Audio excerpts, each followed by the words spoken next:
శ్రావణ మాసం విశిష్టత, అసలు శ్రావణ మాసంలో ఎటువంటి నియమాలు పాటించాలి, ఇలాంటి విషయాలన్నీ ఇప్పుడు మనం ఈ వీడియోలో తెలుసుకుందాం.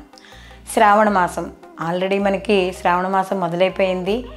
శ్రావణ మాసం అనగానే గుర్తుకొచ్చేది స్త్రీలందరికీ ఎక్కువగా నోవులు, వ్రతాలు, పేరంటాలు ఇలాంటివన్నీ కూడా ఎక్కువగా మనకి కనిపిస్తూ ఉంటాయి. అలాగే స్త్రీలు చాలా బిజీగా ఉండే మాసం శ్రావణ మాసం అనగానే మనకి పౌర్ణమి రోజు శ్రవణ నక్షత్రంతో కలిసి వచ్చే మాసాన్ని శ్రావణ మాసం అని చెప్తాం. శ్రావణం అనగానే మనకి పూర్తి మంగళప్రదమైన మాసం. ఎందుకంటే మంగళము అంటే మనకి శుభకార్యాలు, అలాగే మనకి శుభ కార్యక్రమాలు, నోములు, వ్రతాలు, దీక్షలు ఇలా ఎన్నో మనకు కనబడుతూ ఉంటాయి. ఇందులో ముఖ్యంగా శ్రవణ నక్షత్రం అనగానే వెంకటేశ్వర స్వామికి ఆ నక్షత్రంలో ఆయన జన్మించారు కాబట్టి ఆయనకి చాలా ప్రీతికరమైన నక్షత్రం ఈ శ్రవణ నక్షత్రం. అంటే ఇక్కడ మహాలక్ష్మి అలాగే శ్రీమన్నారాయణుడు అంటే ఏ స్వరూపమైన ఆయనే కాబట్టి ఇద్దరికి కూడా అంటే వెంకటేశ్వర స్వామికి అలాగే మహాలక్ష్మికి కూడా కలిపి ఎక్కువగా ఈ మాసంలో ప్రాధాన్యత అనేది ఎక్కువగా ఉంటుంది. అలాగే మనకి శివకేశవులకి అభేదం ఈ మాసం కూడా.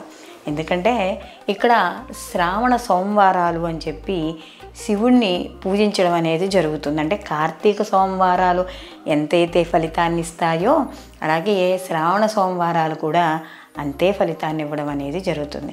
అలాగే ఈ మాసాన్ని నభోమాసం అని కూడా పిలవడం అనేది జరుగుతుంది.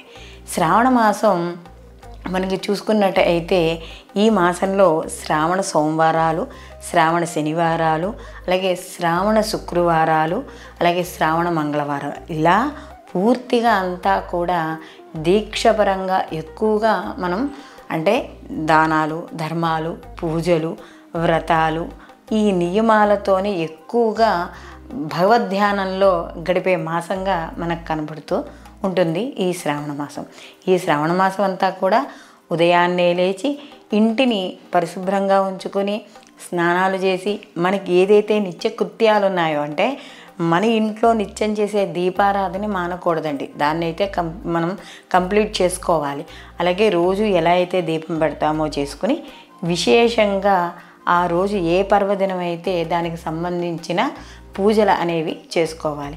ఈ మాసం అంతా కూడా మనకి ఎక్కువగా మనకి పుణ్యకార్యాలు చేయడానికి, భగవంతునికి దగ్గరగా ఉండడానికి ఎక్కువగా అవకాశం అనేది ఉంటుంది. అలాగే రాఖీ పౌర్ణమి, జంజాల పౌర్ణమి, మనకి హయగ్రీవ జయంతి, శ్రీకృష్ణాష్టమి ఇలా మనకి ప్రతిదీ కూడా శివకేశవులకు అభేదంగా కూడా ఈ మాసం చెప్పుకోవడం అనేది జరుగుతుంది.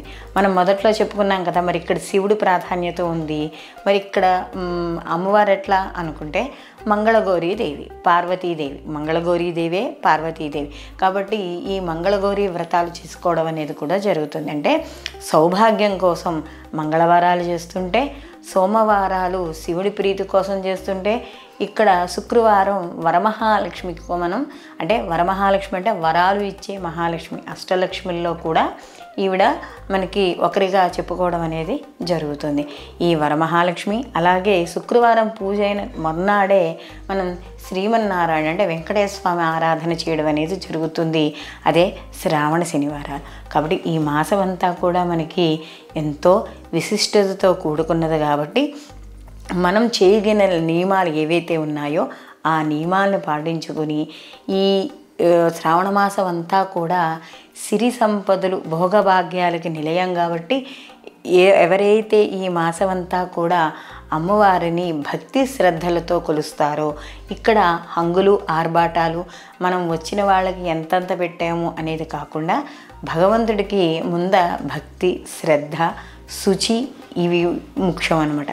కాబట్టి వీటిని పాటిస్తూ ఎవరైతే ఈ మాసం అంతా కూడా అమ్మవారిని పూజ చేస్తారో, అయ్యవారిని పూజ చేస్తారో వాళ్ళందరికీ కూడా సంపూర్ణ అనుగ్రహం అనేది తప్పకుండా ఉండడం అనేది జరుగుతుంది. స్వచ్ఛమైన సాలగ్రామాలు, స్ఫటికలింగాలు, రుద్రాక్షలకి కింద నెంబర్ని సంప్రదించండి.